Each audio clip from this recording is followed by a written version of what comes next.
நம்ம ஹீரோவும் ஜப்பானை விட்டு கிளம்பி சிங்கப்பூருக்கு வரான். எந்த பர்பஸ்க்காக வந்திருக்கீங்க அப்படின்னு செக்யூரிட்டி விசாரிக்க, நான் சும்மா டூரிஸ்ட் வெக்கேஷன் என்ஜாய் பண்றதுக்காக வந்திருக்கேன் அப்படின்னு நம்ம ஹீரோ போய் சொல்றான். இங்க சிங்கப்பூர்ல நம்ம ஹீரோ ஒருத்தங்கிட்ட பணம் கொடுத்து எல்லா இன்ஃபர்மேஷனையும் கலெக்ட் பண்றான். என்ன லிஸ்ட் பெருசா போகுது, ஆனா இந்த கேங்கோட லீடரை மட்டும் கண்டுபிடிச்சு அவன்கிட்ட இருந்து எல்லா இன்ஃபர்மேஷனையும் வாங்கிக்கலாம் அப்படின்னு இப்ப அந்த லீடரை கண்டுபிடிக்கிறதுக்காக அவனை தூக்குறதுக்காக அவன் கார்லயே வந்து ஏறி இருக்கான். அவனோட உடம்புல பொசஸ் ஆகி அவனோட பவரையும் எடுத்துறான். இவனோட பவர் என்னன்னா அடுத்தவங்க மனசுல திங்க் பண்றதை ஈஸியா கண்டுபிடிக்கிறது. ஒழுங்கா இந்த பவர் சொல்ல பீப்புள் எல்லாம் எங்க இருக்காங்கன்னு நீ எப்படி கண்டுபிடிக்கிற, அதை ஒழுங்கா சொல்லு அப்படின்னு சொல்லிட்டு நம்ம ஹீரோ கேக்குறான். இல்ல நான் எதையும் திங்க் பண்ணக்கூடாது அப்படின்னு நினைக்கிறான். பட் ஆனா அவனையும் தாண்டி அவன் திங்க் பண்ணனால நம்ம ஹீரோ கண்டுபிடிச்சிடறான். ஓ ஏஞ்சலோவா, தேங்க்ஸ் அப்படின்னு சொல்லிட்டு நம்ம ஹீரோ அங்க இருந்து கிளம்பிடுறான். இப்ப ஏஞ்சலோவை பாக்குறதுக்காக வந்திருக்கான். மத்தவங்க எல்லாம் அடிச்சு போட்டுட்டு ஏஞ்சலோட பாடியில பொசஸ் ஆகி தேங்க்யூ அப்படின்னு சொல்லிட்டு நம்ம ஹீரோ அங்க இருந்து கிளம்புறான். இவனோட பவரே மேப்ல வந்து பவர் சொல்ல பீப்புள் எல்லாம் எங்க இருக்காங்கன்னு ஈஸியா கண்டுபிடிச்சிடலாம். சிங்கப்பூர்ல அவனோட வேலையை முடிச்சுட்டு சவுத் ஆப்பிரிக்காவுக்கு கிளம்புறான். ஏஞ்சலோட இந்த பவரை வச்சுதான் நம்ம ஹீரோவோட ஜேர்னியே ஸ்டார்ட் ஆக போகுது.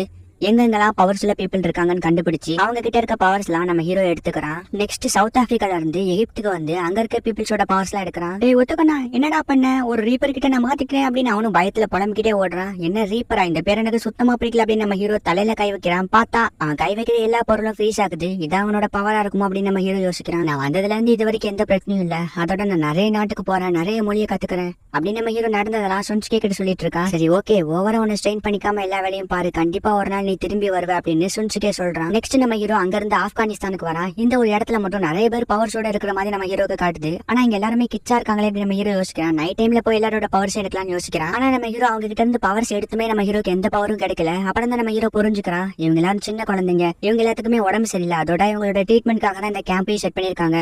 சோ நாளைக்கு காலையில எந்திரிக்கும் போது இவங்க எல்லாத்துக்குமே பவர்ஸ் இருக்கும். ஆனா நான் இன்னைக்கு நைட் எல்லாத்தையும் முடிச்சாகணும் அப்படின்னு நம்ம ஹீரோ அங்க இருக்க குழந்தைங்களோட பவர்ஸ் எல்லாத்தையுமே எடுத்துக்கிறான். அங்க இருந்து நம்ம ஹீரோ இந்தியாவுக்கு வரான். உள்ள வந்தோடனே நிறைய மிலிட்ரிஸ் எல்லாம் நம்ம ஹீரோவை ஷூட் பண்றாங்க. நம்ம ஹீரோ கண்ட்ரி விட்டு கண்ட்ரி டிராவல் பண்ணிட்டு இருக்கான். அதோட போற இடத்துல எல்லாம் மக்களை ரொம்ப தொந்தரவு பண்றதாவும் நம்ம ஹீரோ ஒரு டெரரிஸ்டாவும் சுத்தி இருக்கவங்க நினைக்கிறாங்க. நம்ம ஹீரோ கிட்ட ப்ரொடெக்ஷன் பவர் இருந்தனால ஜஸ்ட் மிஸ்ல நம்ம ஹீரோ உயிர் தப்பிச்சிருப்பான். அங்க இருந்து நம்ம ஹீரோ ஒரு குட்டி கிராமத்துக்கு வரான். இங்க ஒரு பொண்ணு அவங்களோட அப்பாக்கு ட்ரீட்மெண்ட் பண்ணிட்டு இருக்கா. உன்னோட பவர் ஹீலிங் எனக்கு தெரியும், என்ன மன்னிச்சிரு அப்படின்னு சொல்லிட்டு அவளோட பவரை நம்ம ஹீரோ எடுத்துட்டு வரான். ஆல்ரெடி நம்ம ஹீரோ நிறைய பேர்த்தோட பவர்ஸ் எடுத்து வச்சிருக்கான். சோ இதனால அவன் ரொம்ப டிஸ்ட்ராக்ட் ஆகுறான். இல்ல நான் இதை பண்ணியாகணும் அப்படின்னு நம்ம ஹீரோ அவனையே மோட்டிவேட் பண்ணிட்டு ஒவ்வொரு கண்ட்ரிக்கும் டிராவல் ஆகி போறான். நம்ம ஹீரோ கால் அட்டன் பண்ணதை நினைச்சு சுன்சுகே ரொம்ப ஃபீல் பண்றான். இங்க நம்ம ஹீரோ கொலாப்ஸ் பவர் யூஸ் பண்ணி ஒரு பில்டிங்கே சொல்லி முடிச்ச டைம்ல ஒருத்தன் வந்து சும்மா என்னடா பண்ற அப்படின்னு கேள்வி தான் கேட்டிருப்பான். அதுக்கே நம்ம ஹீரோ ஜஸ்ட் அவனை கொல்ல போயிருப்பான். இல்ல நானே இப்படி பண்ணேன், நான் ஏன் இப்படி பண்றேன், நான் யாரையும் கொல்லக்கூடாது அப்படின்னு நம்ம ஹீரோ யோசிக்கிறான். இப்ப அங்க இருந்து நம்ம ஹீரோ சவுதி அரேபியாவுக்கு வரான். நம்ம ஹீரோவோட உடம்புல இப்ப எக்கச்சக்கமான பவர்ஸ் இருக்கனால நம்ம ஹீரோவால தூங்க கூட முடியாது. ஆனா நான் இப்படியே போனா இறந்துருவேன் அப்படின்னு நம்ம ஹீரோ தூக்க மாத்திரை போட்டு தூங்குறான். காலையில எந்திரிச்சு பார்த்தா அன்னைக்கு நைட்டு நம்ம ஹீரோ டெரரிஸ்ட் ரேஞ்சுக்கு கிரைம்ஸ் அண்ட் மர்டர்ஸ் எல்லாம் பண்ணிருக்கான். ஆனா நம்ம ஹீரோக்கு ஜஸ்ட் எதுவுமே ஞாபகம் இல்ல. நம்ம ஹீரோ கொஞ்சம் கொஞ்சமா அவனோட மெமரிஸ் எல்லாத்தையுமே இழந்துட்டு இருக்காங்கிறத புரிஞ்சுக்கிறான். நெக்ஸ்ட் நம்ம ஹீரோ இட்டாலிக்கு வந்தா இட்டாலி போலீஸ்காரங்க நம்ம ஹீரோவை சுத்தி நின்று ஷூட் பண்ணிட்டு இருக்காங்க. ஆனா நம்ம ஹீரோவுக்கு இவங்க எதுக்கு ஷூட் பண்றாங்கன்னு கூட தெரியல. இப்ப நம்ம ஹீரோவும் அவங்களை அடிச்சு போட்டுட்டு டோமாரி கொடுத்த அந்த பிளிப்புக்கு எடுத்து பாக்குறான். இது என்னன்னு எனக்கு தெரியல அப்படின்னு யோசிச்சுட்டு இருக்கா.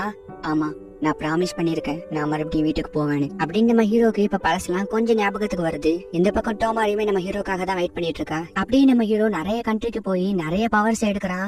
இவ்வளவு பவர்ஸ் நம்ம ஹீரோவோட உடம்புல இருக்கனால நம்ம ஹீரோ கொஞ்சம் கொஞ்சமா அவனே யாரு அப்படிங்கறதே மறந்துட்டு அவனோட மெமரிஸ் எல்லாம் ஃபுல்லா மறந்துட்டே வருது.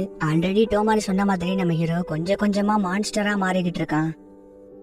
ஒரு நாள் நம்ம ஹீரோ பாலைவனத்துல 2 பேத்த கூட்டிட்டு போயிட்டு இருக்கான். என்னால முடியல, யாராச்சும் வந்து என்ன கூட்டிட்டு போங்க, இல்லைன்னா நான் இங்கே இறந்துருவேன். நான் இறந்துட்டா இங்க இருக்க பவர் சொல்ல பீப்புள்ஸ் எல்லாம் எப்படி இருப்பாங்க, ஏன்னா நான் தான் ஒரு காட் ஆச்சு அப்படின்னு நம்ம ஹீரோ பைத்திய மாதிரி சிரிச்சிட்டு இருக்கான். எந்திரிச்சு போகும்போது அந்த புக்கு கீழே விழுது. இது வேற தொல்லை பிடிச்சது அப்படின்னு நம்ம ஹீரோ ஏத்துறான். ஆனா ஏன் இந்த புக் என்ன விட்டு போகும்போது நான் ஏன் அழுவுறேன் அப்படின்னு நம்ம ஹீரோ அழுத்துட்டு இப்ப அங்க இருந்து எந்திரிச்சு மறுபடியும் கிளம்புறான். நம்ம ஹீரோக்கு இப்ப யாரையுமே ஞாபகத்துல இல்லைன்னா கூட அவன் ஏதோ ஒரு ப்ராமிஸ் பண்ணிருக்கான். நம்ம ஏதோ ஒரு வேலை செய்யணும் அப்படிங்கறத மட்டும் நினைச்சிட்டு ஒவ்வொரு கண்ட்ரிக்கும் டிராவல் பண்ணி போறான். அண்ட் இன்னொரு பக்கம் நம்ம ஹீரோவை ஒரு டெரரிஸ்ட் நினைச்சிட்டு எல்லா கண்ட்ரீஸ்ல இருக்க மிலிட்டரி செக்யூரிட்டிஸ் போலீஸ்னு எல்லாரோட டார்கெட்டும் நம்ம ஹீரோ மேலதான் இருக்குது. நம்ம ஹீரோ கிட்ட இருக்க பவர்ஸ் வச்சு அவங்க எல்லாத்தையுமே மேனேஜ் பண்ணி ஒவ்வொருத்தோட பவரையும் டார்கெட் பண்ணி எடுத்துட்டு போயிட்டு இருக்கான். கடைசியா பல நாட்களுக்கு அப்புறம் அந்த நாள் வந்துச்சு. இந்த உலகத்துல இன்னும் ஒருத்தர் தான் பவரோட இருக்காங்க அப்படின்னு நம்ம ஹீரோ ஹாப்பி ஆகுறான். பார்த்தா பின்னாடி இருந்து ஒருத்தர் வில்ல வச்சு அட்டாக் பண்றாரு. நம்ம ஹீரோவால எந்திரிக்க கூட முடியல. நான் ஆல்ரெடி நம்ம ஹீரோ பயங்கரமா டயர்ட்ல இருக்கான். உன்னை போலீஸ்ட்டு பிடிச்சு கொடுத்தா எனக்கு எவ்வளவு காசு கிடைக்கும் தெரியுமா அப்படின்னு அவனும் சந்தோஷமா ஓடி வரான். பார்த்தா அந்த இடத்துக்கு ஒரு பொண்ணு வந்து நான் இவனை காப்பாத்துறேன் அப்படின்னு சொல்லிட்டு நிக்கிறா. ஒழுங்கு மரியாதை இங்க இருந்து ஓடி போயிலன்னா நான் உன்னையும் அட்டாக் பண்ண வேண்டிய சூழ்நிலை வரும், குட்டி பொண்ணு அப்படின்னு சொல்லிட்டு அந்த கிழமை மிரட்டுறான். ஆனாலுமே அந்த பொண்ணு இல்ல இவர் ஆபத்துல இருக்காரு, இவர் நான் தான் காப்பாத்தி ஆகணும் அப்படின்னு சொல்லிட்டு அந்த பொண்ணு என்னாலும் பாத்துக்கிறேன் அப்படின்னு முடிவுல இருக்கா. இப்ப அந்த கிழமை அட்டாக் பண்ண நம்ம ஹீரோ அந்த வில்ல தடுத்து அந்த பொண்ணை காப்பாத்திடுறான். ரொம்ப தேங்க்ஸ், நீ உண்மையிலே தைரியமான பொண்ணு தான் அப்படின்னு நம்ம ஹீரோ இப்ப அந்த பொண்ணோட பவரையும் எடுத்துடுறான். நான் என்னாலும் பரவாயில்ல காப்பாத்துறேன் அப்படின்னு அந்த பொண்ணு பயந்துகிட்டே சொல்றா. நான் தான் சொன்னேன்ல கவலைப்படாத, நீ உண்மையிலே தைரியமான பொண்ணு தான், இங்க இருந்து போ, இதுக்கப்புறம் நான் பாத்துக்கிறேன் அப்படின்னு நம்ம ஹீரோ சொல்றான். சரி இங்கே பத்திரமா இருங்க, நான் யாராச்சும் கூப்பிட்டு வரேன் அப்படின்னு அந்த பொண்ணு அங்க இருந்து கிளம்புறா. ஃபைனலா என்னோட வேலை முடிஞ்சிருச்சு, நான் வீட்டுக்கு போக போறேனா. ஆனா வீடு அது எங்க இருக்கு அப்படின்னு நம்ம ஹீரோ யோசிச்சுட்டு போயிட்டு இருந்தா பின்னாடி அவன் நம்ம ஹீரோட வயிற்றுல அட்டாக் பண்ணி விழ வச்சிடறான். அவன் தான் அவனோட கதை முடிஞ்சிருச்சு அப்படின்னு அந்த கிழமை சொன்னா. மேல இருந்து ஒரு பிளைட்ல சுன்சிக்கே வரான். நம்ம ஹீரோ கண்ணு முழிச்சு பார்த்தா ஹாஸ்பிட்டல்ல தான் இருக்கிறான். பக்கத்துல டோமாரியும் இருக்கிறா. நீ கண்ணு முழிச்சிட்டியா, வெல்கம் அப்படின்னு சொல்லிட்டு டோமாரி சொல்ற. நம்ம ஹீரோவும் எந்திரிச்சிட்டு ஆமா நீ யாரு அப்படின்னு சொல்லிட்டு நம்ம ஹீரோ கேக்குறான். டோமாரிக்கு தூக்கி வாரி போட்டுருச்சு. எனக்கு தெரியும், நான் ஆல்ரெடி இதை எதிர்பார்த்ததுதான். நீ உயிரோட திரும்பி வந்ததே பெரிய சந்தோஷம். நான் இப்ப செல்ஃபிஷா பிஹேவ் பண்ணக்கூடாது. நான் தான் உன்னோட கேர்ள் ஃபிரெண்ட் அப்படின்னு டோமாரி சிரிச்சுக்கிட்டே சொல்றா. நீ போறதுக்கு முன்னாடி நம்ம 2 பேரும் ப்ராமிஸ் பண்ணோம் அப்படின்னு டோமாரி சொல்றா. அப்படியா, அப்ப இந்த புக்கு நீ தான் கொடுத்தியா? சொல்ல போனா இந்த புக்கு தான் நான் டிராவல் பண்றதுக்கு ரொம்பவும் ஹெல்ப்ஃபுல்லா இருந்துச்சு அப்படின்னு நம்ம ஹீரோ சொல்றான். நீ திரும்பி வந்ததுல ரொம்ப சந்தோஷம், நாங்களாம் உனக்காக தான் வெயிட் பண்ணிட்டு இருக்கோம் அப்படின்னு டோமாரி சொல்றா. சாரி, நீ என்ன சொல்றேன்னு எனக்கு புரியல, ஆனா உனக்கு நான் ரொம்ப முக்கியம் தெரியுது. நான் உன்னை ஏதாவது ஹேக் பண்ற மாதிரி பேசியிருந்தேன், என்ன மன்னிச்சிரு அப்படின்னு நம்ம ஹீரோ இப்ப டோமாரிக்கு கை கொடுக்கறான். டோமாரியும் ஒன்னும் இல்ல நான் ஹாப்பி தான் அப்படின்னு சிரிச்சுக்கிட்டே சொல்றா. சொன்சிக்கேவும் குமஹாமி இறந்ததை அக்செப்ட் பண்ணிக்கிறான். நான் ஆசைப்பட்ட மாதிரியே இந்த கேமரால நிறைய விஷயத்தை ரெக்கார்ட் பண்ணணும்னு நினைக்கிறேன். ஒட்டாசுக்காக்கு மெமரிஸ் இல்லைன்னா என்ன, நாங்க எல்லாரும் சேர்ந்து ஒரு புது மெமரிஸை கிரியேட் பண்றோம் அப்படின்னு எல்லாருமே ஹாப்பியா சொல்றாங்க. இதோட இந்த எபிசோட் மட்டும் இல்ல, இந்த மொத்த அனிமேவும் பினிஷ் அப்படிங்கிற எண்டு கார்டை போட்டு முடிச்சு வைக்கிறாங்க. உங்களுக்கு இந்த